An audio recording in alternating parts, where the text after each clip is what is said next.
नमस्कार दोस्तों। एक कहावत बड़ी मशहूर है, जिसकी लाठी उसकी भैंस। आजकल ये कहावत कुछ ज़्यादा ही आम है। ये कहावत कैसे पड़ी, इसके पीछे की कहानी क्या है, वो कहानी मैं आपको सुनाना चाहता हूँ। मैं उम्मीद करूँगा ये कहानी आप जरूर पसंद करेंगे। तो कहानी कुछ यूं है कि एक ब्राह्मण को कहीं से यजमानी में एक भैंस मिली। उसे लेकर वह घर की ओर रवाना हुआ। सुनसान रास्ते में वह पैदल ही चल रहा था। बीच रास्ते में उसे एक चोर मिला। उसके हाथ में मोटा डंडा था और शरीर से भी वह अच्छा तगड़ा था। उसने ब्राह्मण को देखते ही कहा, क्यों ब्राह्मण देवता, खूब दक्षिणा मेली लगती है, पर यह भैंस तो मेरे साथ जाएगी। ब्राह्मण जट कहा, क्यों भाई?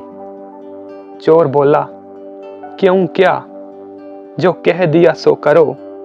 भैंस छोड़कर चुपचाप यहां से चलते बनो, वरना लाठी देखी है, तुम्हारी खोपड़ी के टुकड़े टुकड़े कर दूंगा। अब तो ब्राह्मण का गला सूख गया। हालांकि शारीरिक बल से वो चोर से कम नहीं था, पर खाली हाथ वे करे भी तो क्या करे। विपरीत समय में बुद्धि बल काम आया।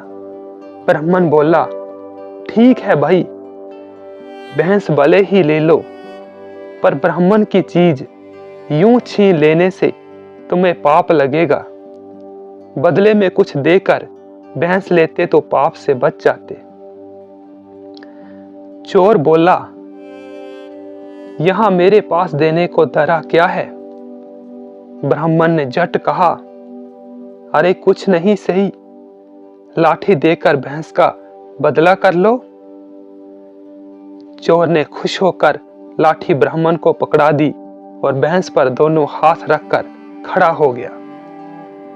तभी ब्राह्मण कड़क कर बोला, चल हट भैंस के पास से, नहीं तो अभी खोपड़ी के टुकड़े कर दूंगा। चोर ने पूछा, क्यों? ब्राह्मण बोला, क्यों क्या, जिसकी लाठी उसकी भैंस। चोर को अपनी बेवकूफी समझ में आ गई और उसने वहां से भागने में ही अपनी भलाई समझी। किसी ने सच ही कहा है कि जिसमें अकल है उसमें ताकत है। तो अब समझे कि यही कहावत यहीं से शुरू हुई है, जिसकी लाठी उसकी भैंस। दोस्तों, ये कहानी आपको कैसी लगी कमेंट करके जरूर बताएं। इस वीडियो को लाइक करें और मेरे चैनल को सब्सक्राइब करें। Thank you. जय हिंद।